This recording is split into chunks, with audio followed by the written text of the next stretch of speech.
All Hit Radio.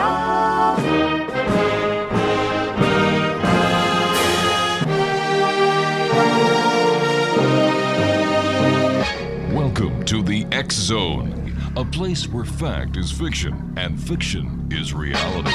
Now, here's your host, Rob McConnell.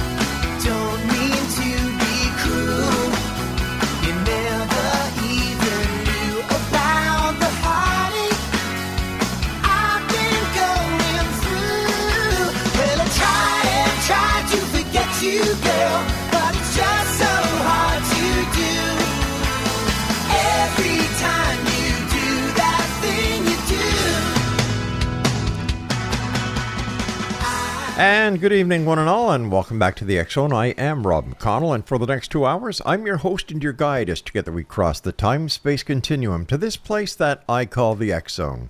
It's a place where people dare to believe and dare to be heard. It's a place where fact is fiction and fiction is reality. And the X Zone comes to you Monday through Friday from 10 p.m. until midnight, right here on your hometown radio, Classic 1220. And streamed around the world on classic1220.ca.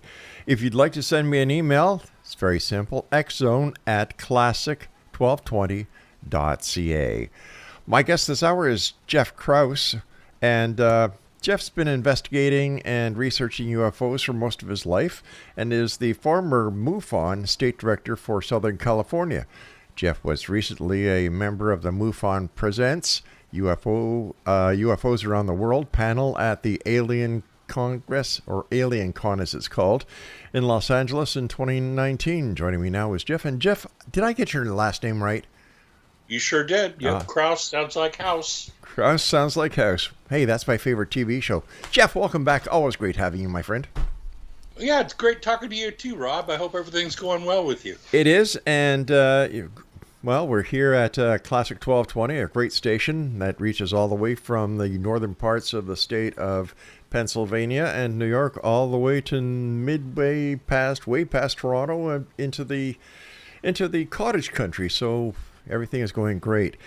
What's new with you, and is there anything new, thrilling, and exciting when it comes to UFOs?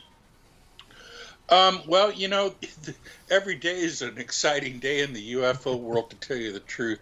There's always new reports coming in, and the next one's always as fascinating as the one before it.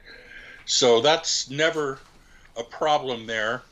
And excitingly, there's been as many reports this year as there have been in the years prior to the pandemic. Mm-hmm. It kind of slowed down for a little bit. But it seems like people are starting to come out and share their experiences more. And they're not having any trouble coming forward and getting hold of us and filing the reports. So things are picking up. MUFON's expanding a little bit. We have a upgraded computer system now for our reports, which is working really well and a lot faster for the public if they want to look up reports and stuff on our website. They don't have to wait as long for things to load, and I think the accessibility and the range of reports is expanded quite a bit there. So that's kind of exciting. And then also MUFON TV, of course, has the proceedings from the previous symposium available now to view. So there's a lot of great things going on with MUFON right now. Jeff, for the listeners who didn't have the opportunity of listening to the last time you were on with us, tell them a little bit about yourself and what got you into the world of ufology. Well, I've been investigating UFOs for most of my life. Mm-hmm. I've been with MUFON for about 10 years now. I was the state director for 8 years, and now I'm the state section director for MUFON TriCounty. What actually interested me in UFOs was, to tell you the truth, probably the fact that no one wanted to talk about them back in the 60s when I was younger. You know, I've had experiences seeing them and hearing different things, but I've had a lot of time to think about this. And, you know, really to tell you the truth, what probably got me the most interested in UFOs is that it was obvious there was something going on, but no one wanted to talk about it. And things were so hush-hush that, you know, it intrigued me and got my curiosity probably going more than most people. What was your first UFO sighting that you had? Ooh, well, the first, you know, there's something younger when I was on the way to the New York World's Fair when I was a child, but I'm not really clear on that, so I'm not going to go into that. Okay. The first really good one was around the summer of 1979. It still sticks with me to this day. It was probably about 8:45 in the evening, around end of June, so summertime, still a little bit of light in the sky. I was in the San Gabriel Valley area, so there was the San Gabriel Mountains in the background to kind of, you know, for me to judge heights and distance with and things. And I was coming out of the market with a girlfriend at the time, and as we came out, I saw peripheral movement kind of up and above my left eye, something moving there, and it drew my attention to it. And as I looked up, there was this huge craft there. It was rectangular in shape. I'd say it was probably at least a mile in length, and I judged that because I know the streets in the area and how long from what I judged one end of it was to the other, roughly, because I never did see the whole thing sitting still at one time. It was that big. So this is just a guesstimate. And I'd say it was probably moving maybe 25 knots at most above head, very, very slow. And of course, there was a lot of people in the parking lot of the market at the time. It was in Azusa, major intersection. So there was, you know, quite a few people there. And the people that were there witnessing it were whistling and hooting, kind of like you would expect at a rock concert or something. And I said to the girl I was with at the time, you know, this is huge. This is going to be all over the news. This will be in the papers and everything. And of course, the next day there wasn't a mention of it at all. Wow. But what was really spectacular about it was when it left, it moved so fast. It kind of like you know, when you shut off cathode ray TVs in the old days, they made that line of light across it. Yeah. It kind of looked like that as it zipped off real fast. And then the line itself kind of zipped into a point of light. And then that point just shot straight up and gone. And of course, you know, flabbergasted. There's not anything that could match that. This was 1979. We had nothing even close to anything like that, and we still don't, to my knowledge. So that was one of the major things that got me interested in UFOs for sure. Crop circle phenomena is probably another thing that got me interested. And what actually spurred me into joining MUFON was a local crop circle, which supposedly appeared overnight up near Monterey and Tulare. And later, you know, Linda Moulton Howe and I did a 3-night show on that. In fact, I was the first boots on the ground investigator out there to check that out. Got lots of photos and measurements. Hundreds of people went out and took a look at it. I talked to all kinds of farm workers around there and farm hands that had been working the fields. Nobody saw anything at all. Yet, a few weeks later, someone claimed responsibility for it. They said that they hoaxed it, which that is still debatable. The very day we were out there, Sean Randall also came and got samples of the grass there. I had samples, and we met at Applebee's down in San Luis Obispo afterwards and compared our samples. And they all had the same type of nodes that you would typically see in a true crop formation, where they weren't broken or bent, but the cells had been elongated at certain points, and that's where the grasses itself had bent over. And of course, it wasn't flat on the ground either. Where everything was over was probably 3-4 inches off. So that really sparked my interest enough investigating that. Whether it was a hoax or not, it lit the fire in me and got me interested enough to where I joined MUFON within the next week, and studied real hard and became a field investigator. Within a few weeks, I became a state section director, and then within another couple of weeks of that, I became the state director for Southern California. And that was a fun ride for 8 years. Sounds like it. Let me ask you a question or two about the crop circle.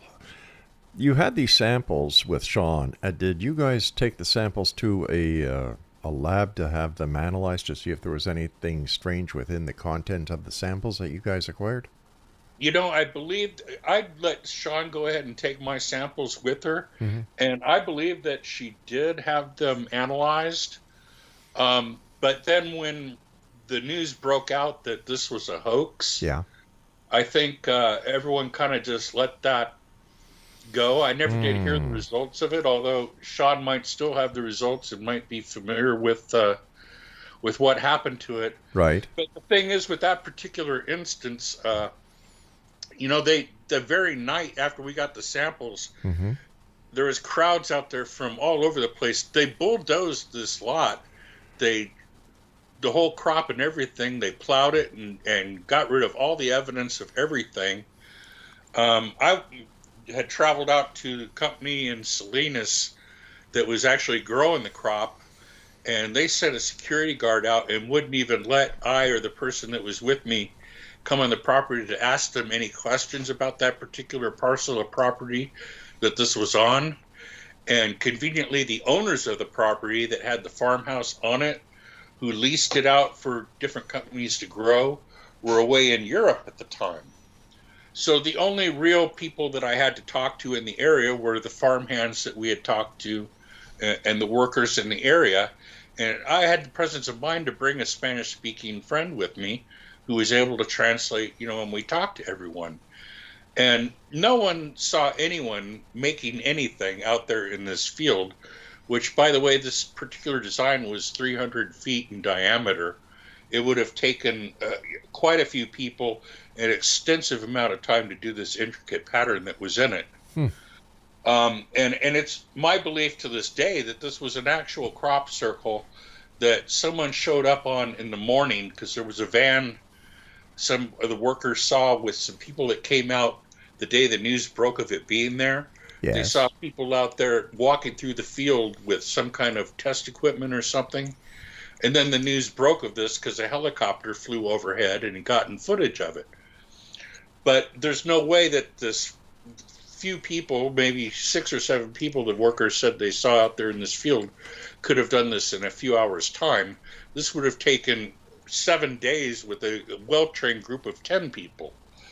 And still, again, how would they have done it with everything not being bent flat on the ground, a few inches up, and not bent or broken, but done by heating the cells and elongating the cells themselves? Jeff, I'm going to have to stop you there. I have to take a hard break, and Exonation Jeff Krause and I will be back on the other side of this break as we continue here in the X Zone with yours truly, Rob McConnell, from our broadcast center and studios in St. Catharines, Ontario, Canada. And you're listening to us on your hometown radio, Classic 1220, and streamed around the world on classic1220.ca. We'll be back. Don't go away. Well, I try to forget you, girl, but it's just so hard to do. Every time you do that thing you do, I know all the games you play.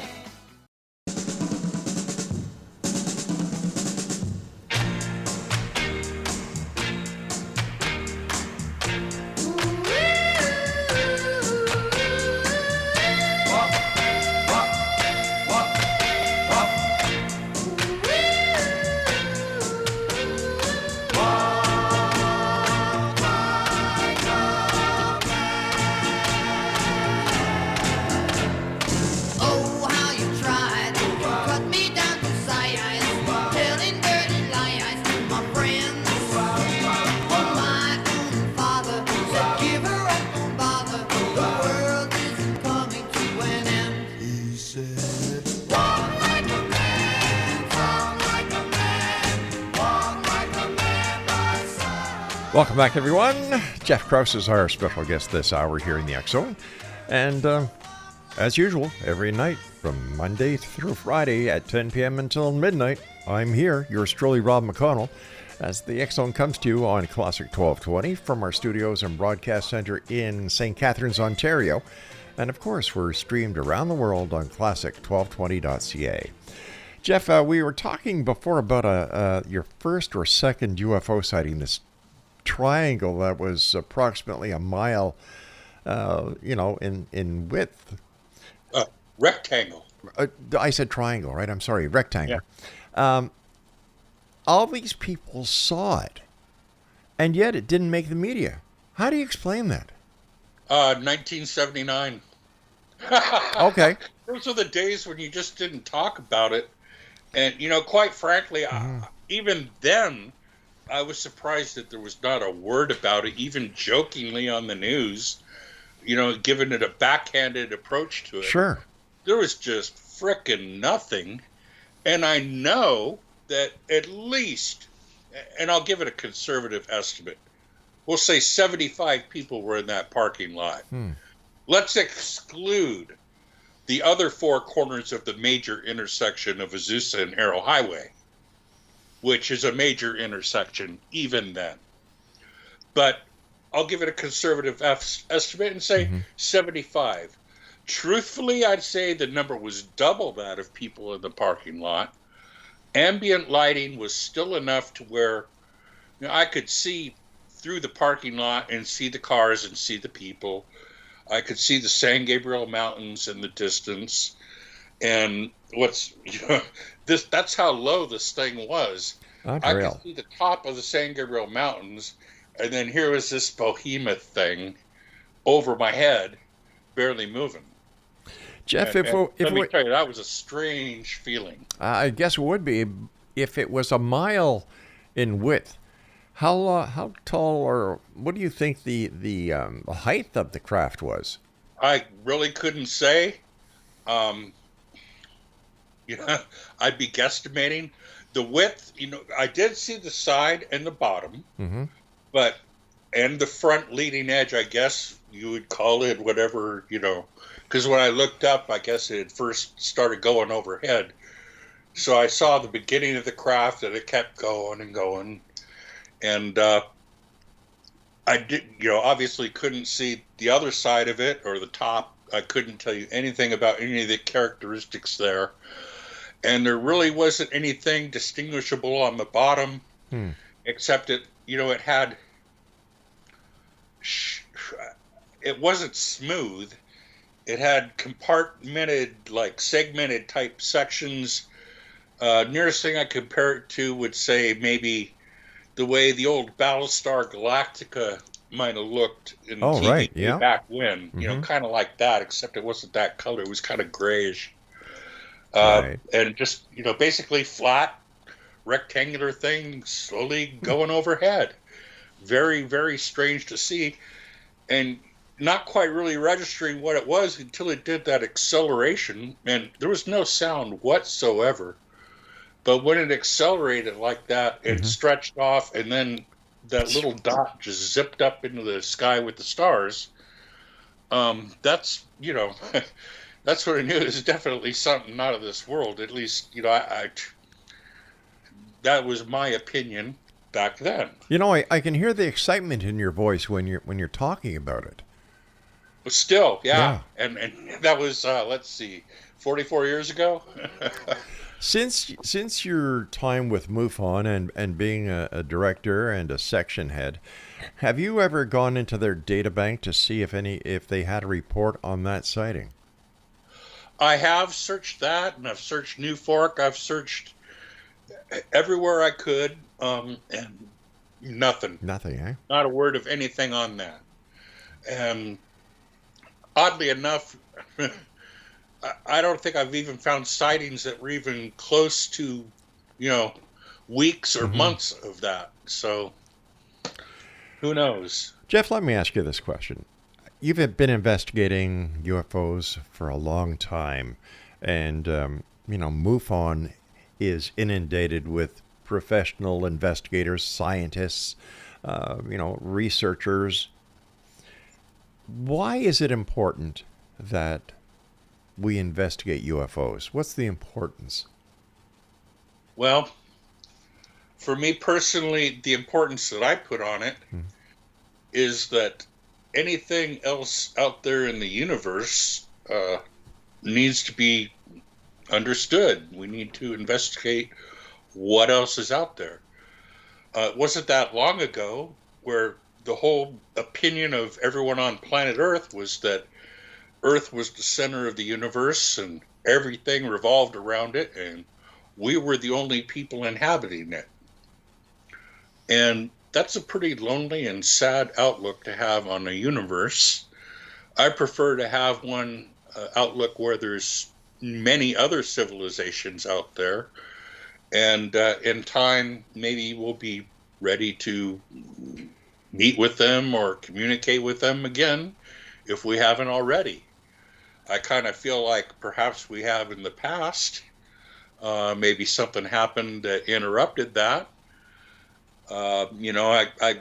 Lately I've been thinking about that big scar that we see on Mars and then the asteroid belt and everything, and what could have happened to cause these things. And, I'm sure you realize that I've been researching Native Americans' stories of sky people and their histories and what they say the history of the country was before we came along.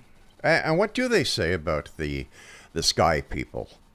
Well, that they came and taught them farming and different things that brought them, out of, I don't want to say savagery, but taught everyone, agriculture, farming, different things that they needed to know to thrive as a society.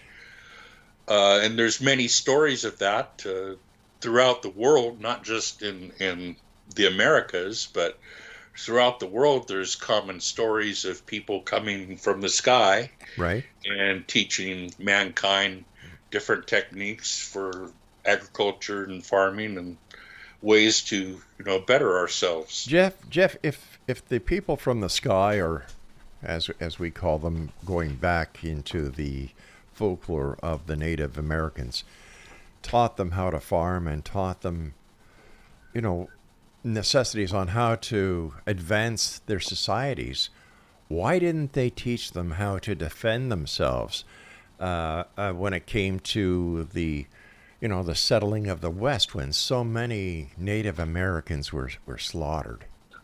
That's a very good question. And one of the things I've had to do when doing my research into their interpretation of sky people is I've had to forget everything I've been taught as a white man about what America was like and what they were like. Right. Because everything that you learn in school is so far from the truth. They had fantastic civilizations going here before Columbus came, and they were thriving, because it wasn't the European way of life. Of course, we didn't quite understand it, or the people that came here didn't understand it.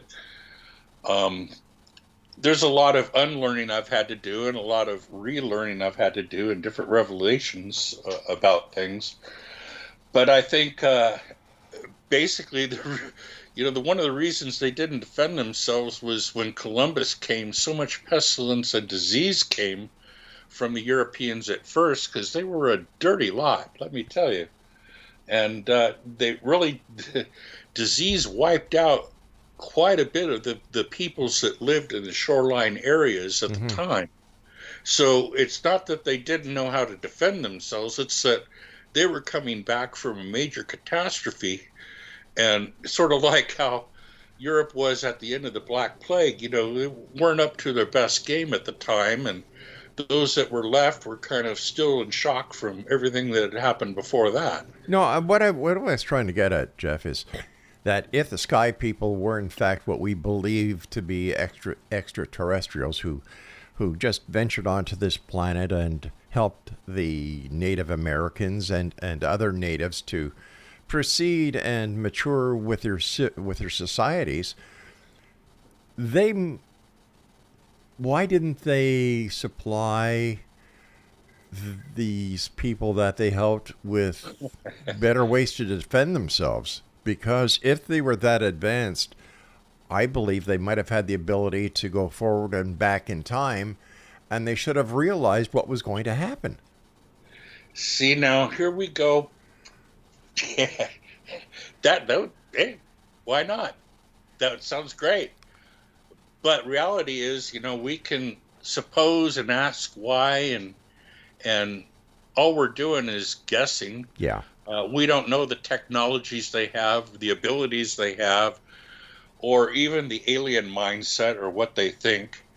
And perhaps, warfare isn't their best gig. Mm-hmm. Maybe they tried teaching ways that would avoid warfare. Could it also be that they never came at all, that the sky people were a myth, and that the farming came natural to them, and it was a matter of absolutely, yeah. It could be that, except for the fact that there's so many similar stories of it from different cultures around the world that have the same theme and say the same thing, that it's pretty audacious to think that they all dreamed it up on their own and didn't have some basis of fact to any of it.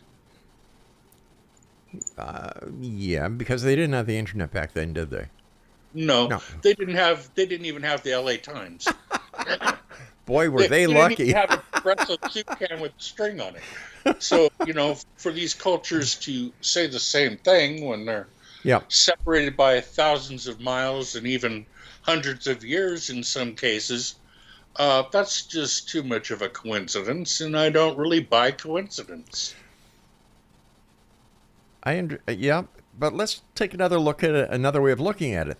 There are still cultures today that aren't even where the Native Americans were when the sky people allegedly came and helped them out. Yeah. So why would they pick and choose? What does that have to do with it? You can't compare. Well, hold on here. Hold on. We've got to take a break. I'll be right back. Exonation. This is the X-Zone. We're coming to you from the Broadcast Center and Studios in Hamilton, Ontario, Canada on Classic 1220 and around the world on classic1220.ca. My guest is Jeff Krause, and we'll both be back on the other side of this break as we continue this very interesting conversation. And I'm going to tell you what my question is to you, Jeff, when we come back. How come, if it was sky people, that the cultures around the world didn't evolve at the same time? We'll be back on the other side of this break as the X-Zone continues with yours truly, Rob McConnell. Don't go away.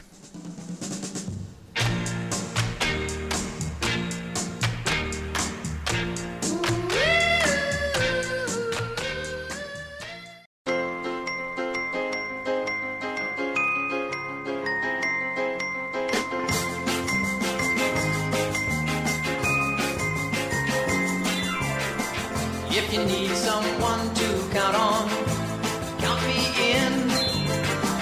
Someone you can rely on through thick and thin.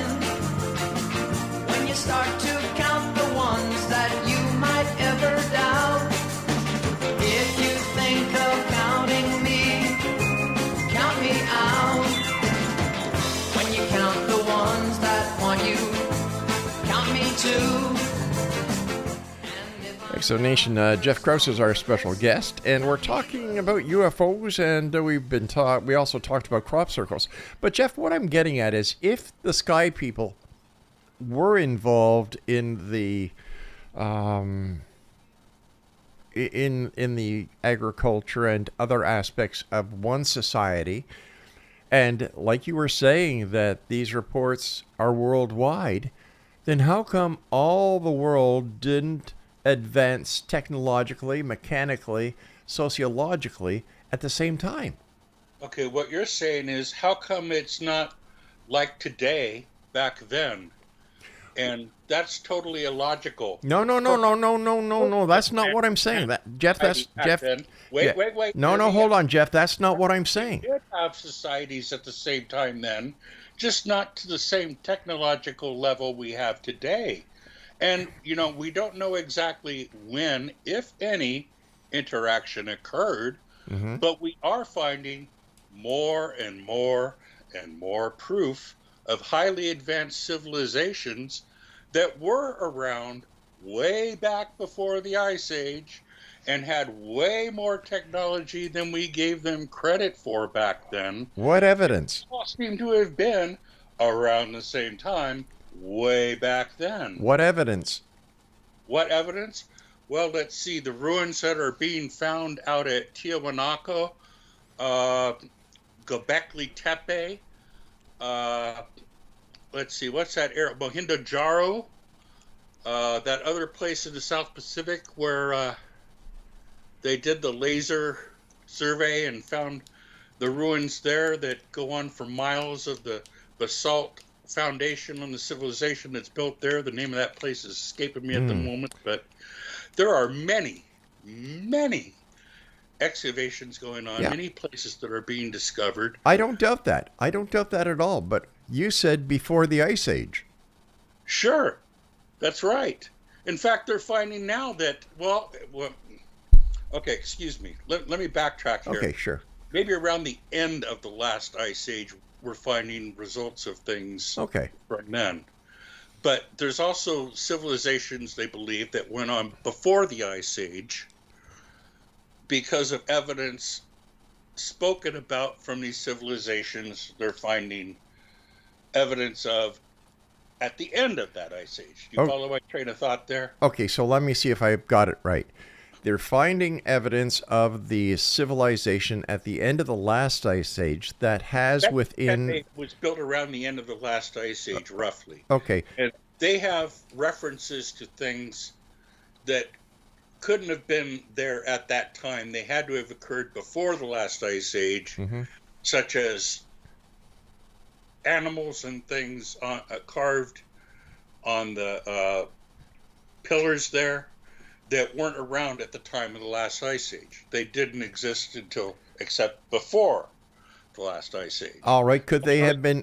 Could they have? That then is things they're trying to understand now. Okay, but could they have been mythological, that they really weren't there, but because there's no proof that they were there?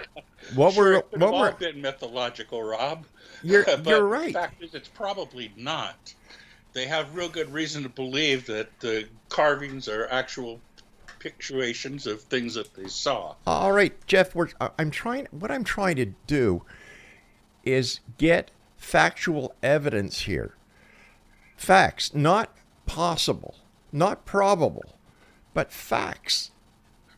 Okay, A, there are no absolute carved in stone facts about any interaction between sky people or anyone. Right. If there were, we'd have the whole thing sewn up in the bag. Okay. What there is symbols that are the same around the world relating to the subject by different cultures who had no communication amongst themselves. All right. We know that the Egyptians were trading with the Native Canadians and Native Americans around the Great Lakes for nickel. We know that. We know that. That is a historical fact. There is? Yeah. You are so accurate on there, and a lot of people don't know that there's actually Egyptian relics in the Grand Canyon. That's right. And a lot of people don't even know that. They think, what? You're crazy. You're talking about the Egyptians and everything. But no, there's civilizations that were trading way before we gave them credit. Sure, just like the Vikings and the Irish monks were in North America way before Columbus. And Columbus, From what I heard, the Vikings, and we consider them to be a bloodthirsty, blood-curdling breed of roaming nomaders. But from what I've been reading lately, they got their butts kicked and sent back by the natives that lived there.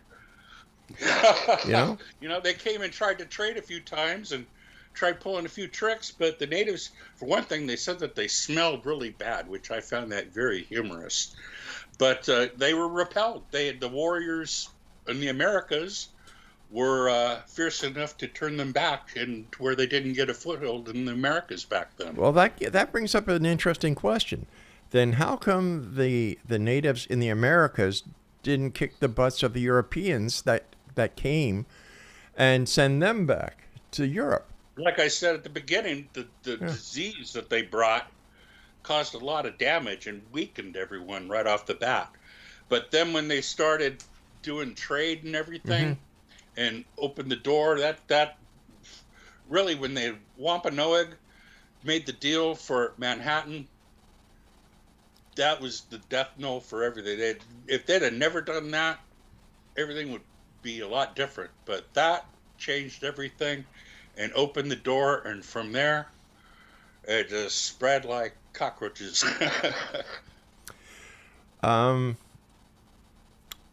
What was your take on the latest congressional hearings? It's a step. The fact that they actually had them, that was, I give them credit for that. And the televising it, that was way more than they'd have done years ago.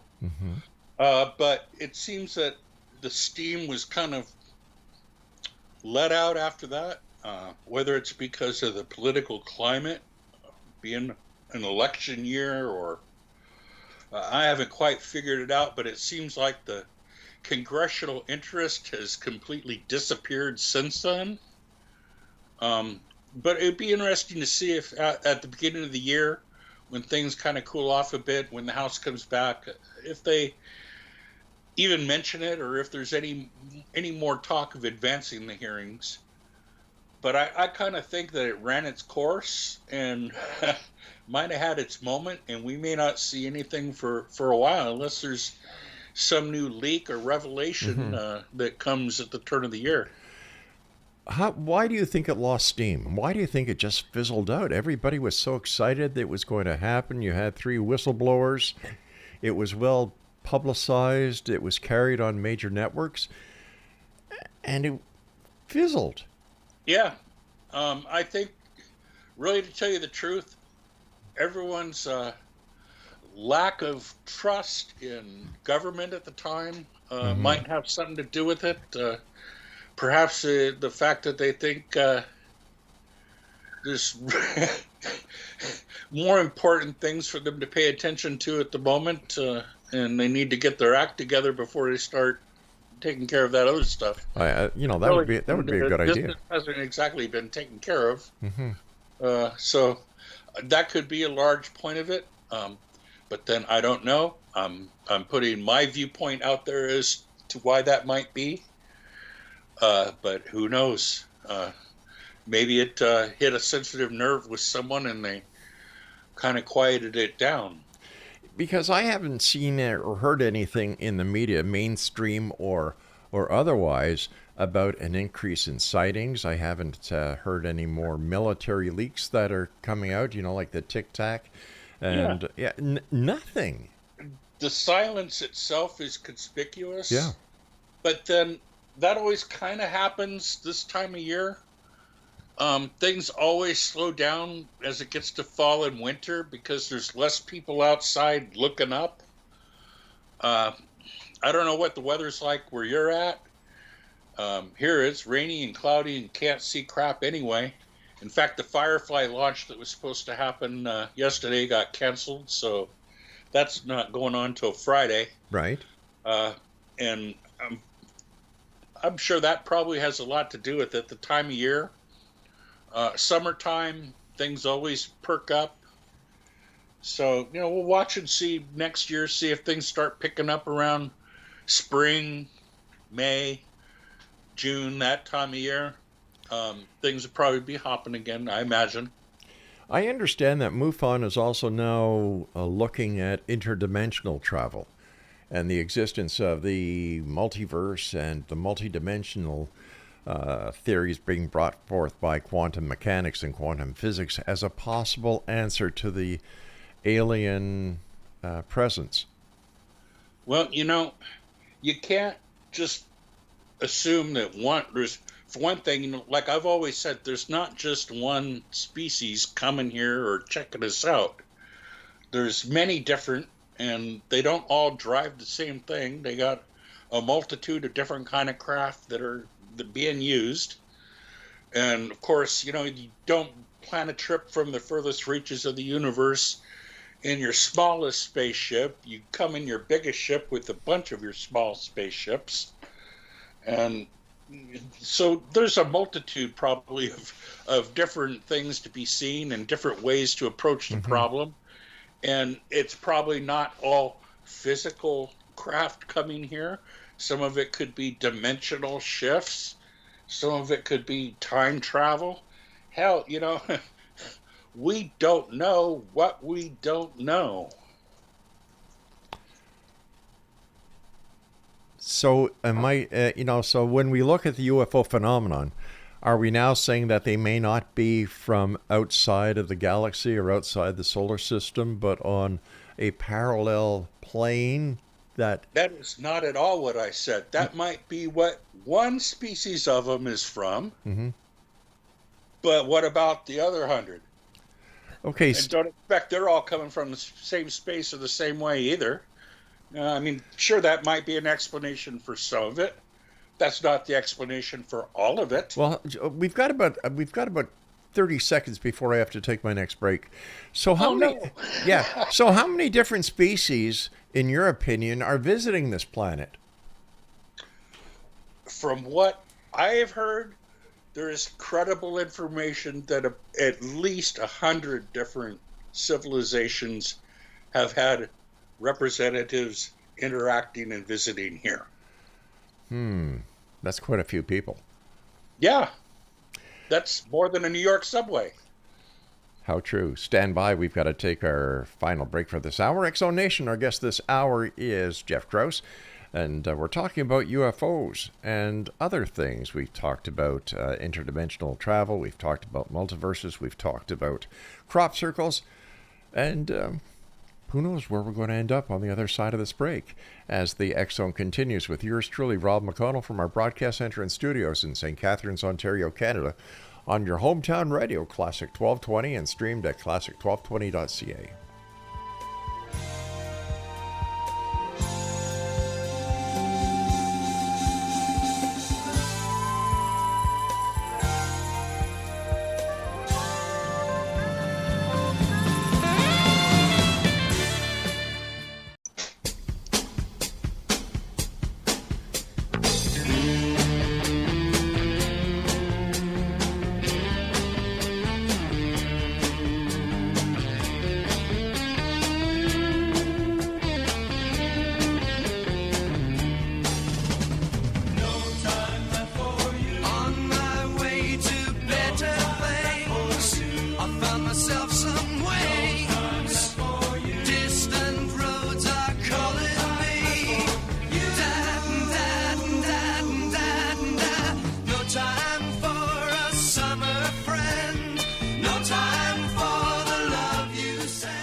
Welcome back to X-Zone Nation. This is the X-Zone. I'm Rob McConnell. We come to you Monday through Friday from 10 p.m. Eastern until midnight, right here on your hometown radio, Classic 1220, streamed around the world at classic1220.ca.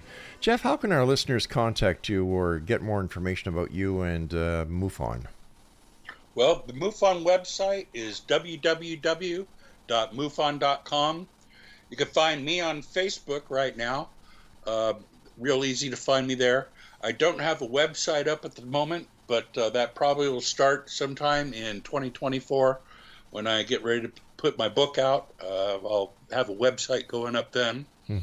But for now, just Facebook is fine. You said before we went to the break that from a credible source, you said that there was about 100 different species visiting this planet. Am I correct? I said from the sources that I've heard, I did not use the word credible source, I said sources. No, you did say from credible. multiple people, and some of them have varying degrees of credibility, but different stories I've heard would suggest that, yes, there are over 100 different civilizations which have representatives interacting here. Why would they come to this planet? Well, I look around the neighborhood, other planets in the solar system. Mm-hmm. It's kind of the only one with anything going on at the moment. Maybe there was other things going on in time we don't know about that they were checking out in other places, and they're comparatively checking out changes in the neighborhood that happen over time. I don't know. Yeah. Perhaps they're worried about human thought spreading throughout the solar system or the universe. Who knows? Maybe they just have a caring bone in their body, and they want to nurture us along and see that we make it through to our greatest potential. That would be my hope. But what do they do? What are they doing to do that? Wouldn't it be great? Yeah, in a beautiful world, I can see space brothers and sisters coming here in front of a campfire, holding hands and saying "Kumbaya." However, I don't think that's going to happen. No, I don't either. Yeah. I don't see it, and I don't plan on it. And in a way, that would kind of creep me out. Yeah, but realistically, what have they done for us, if anything, besides cause a lot of dissent within society? You know what? The best thing they've done for us that I can put a finger on, Rob, left us alone. But if there's 100 different societies coming here, they're not leaving us alone. Different germs that could have caused creepy boils on your skin. Who knows? We don't know, and we don't know that they haven't. Mm-hmm. So we just don't have the data or the information. We have a lot of people making educated guesses, right, and a lot of people speculating, but speculation is just that. Now, I can tell you, I get data that comes in of observations that can't be explained or identified, and so they have a label of unknown. Mm-hmm.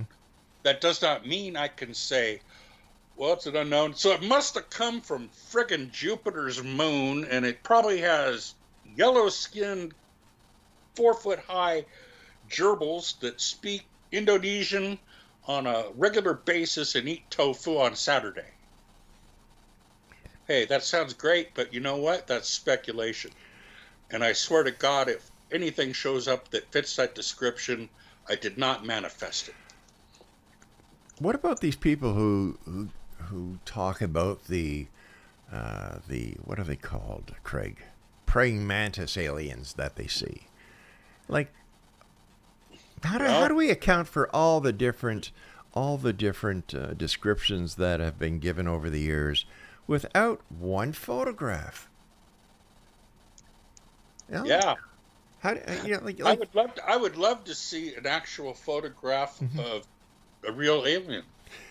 I would love to see one. I bet you would, and I'm sure everybody in the world would, especially since everybody's got a cell phone now that has a high definition camera. There's surveillance cameras, name it, cameras all over the place.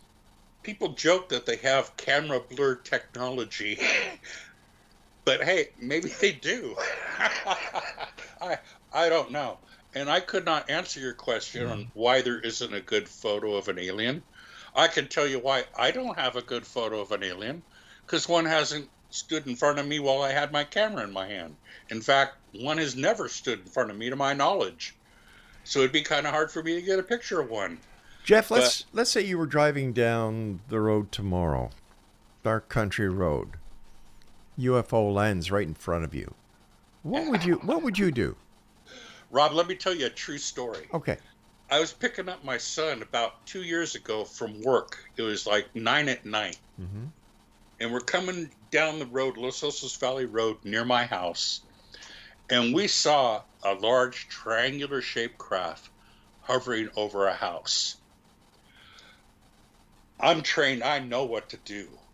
I slowly pulled over into the church parking lot on the other side of the road and very carefully grab my phone this time because I was going to get a picture. I exited my vehicle, looked at the craft. I'm keeping my eye on it. I bring my phone up. I'm going to get a picture. And I promptly tripped and fell on my face in the juniper right in front of me. Okay? It could have been a great picture. It would. And 2 years later, I'm still picking juniper out of my damn sweater. Okay? I did not get a picture. The thing took off. My son watched it go down the street, over houses and gone by, and helped me up out of the bushes. By the time I got up, there was nothing to get a picture of. That's my experience there, but hey, I would be willing to bet that I'm not alone in that. I bet other people have had the same terrible luck I have. Were there any reports made to any officials of that sighting? Were there any radar returns on any air traffic control, military or civilian? No, and you want to know what's odd? There's a couple of sightings that I've had, and my son have had, and other people that I know in MUFON as well, and we haven't reported them. Why? I've talked to people in MUFON about the sighting, but I never actually filed a report about it. Why not? Well, because that's an odd thing, and I think that itself is something that is part of the phenomena. I talked to Earl about this too, who's now the state director, about why people don't file reports and what's up. And he's had sightings that he hasn't filed reports about. But what does that say about an organization where members who have sightings don't file reports? It has nothing to do with the organization. I think it's a human phenomena. There are a lot of witnesses I talk to that have sightings but don't report it. But you guys have different sighting and report that sighting, and then talk about the other sighting. And well, I don't know. I haven't reported that. But shouldn't you people who are trained investigators know that you should report it, or take notes when the sighting is happening, or just after the sighting, so you got some sort of record that you can later on, if you come across it, Absolutely. say, oh, hey, I forgot to do this. Absolutely. And, my son and I still talk about the sighting, and we are kind of mentally, a couple of them. And I know other people that are doing the same thing with their sightings. We still have notes, and we're thinking about it and doing other stuff. It's not like it's forgotten, and it's not like it'll never be reported. But there's some element of some sightings to where you just don't want to talk about them. And I don't know whether it's, maybe they put something in the head of the people that see it, the witness or whatever, and block them from doing certain things. Just like some witnesses have amnesia completely about their sighting until something jars their memory, and then all of a sudden all the details come flooding back to them. Or, missing time phenomena, same thing. But it's an active part of a lot of investigations and a lot of sightings. It's not a singular, solitary phenomena. So if this is happening on a frequent basis, how much data do you think that is not being properly analyzed? We take into account the fact that there are lots of reports that aren't filed. This is a known fact that, not all sightings are reported. This is a known fact. There's many people that just aren't comfortable talking about their sightings to this day, and never notify MUFON, NICAP, New Fork, or anybody, Air Force, anybody. All right, let me ask you this. How many people do you think, or what percentage would you estimate from the investigators at MUFON who do not file reports?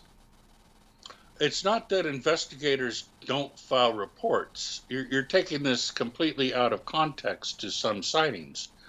And I wouldn't know whether investigators have sightings that they don't talk about or not. I wouldn't know because obviously they're not talking about them. I know, but if you, a seasoned investigator, don't do it, or because of one reason or another, well, let's just ask this question: have you and other investigators tried to get an understanding on why you don't report them? Is there a medical reason? Is there a psychological reason? Oh, sure. Absolutely. There are, definite regression therapists and things that go into this in time. And in time, I'm sure I will be filing some kind of report on the instances. It's not like they're forgotten or anything. But perhaps there's more that I want to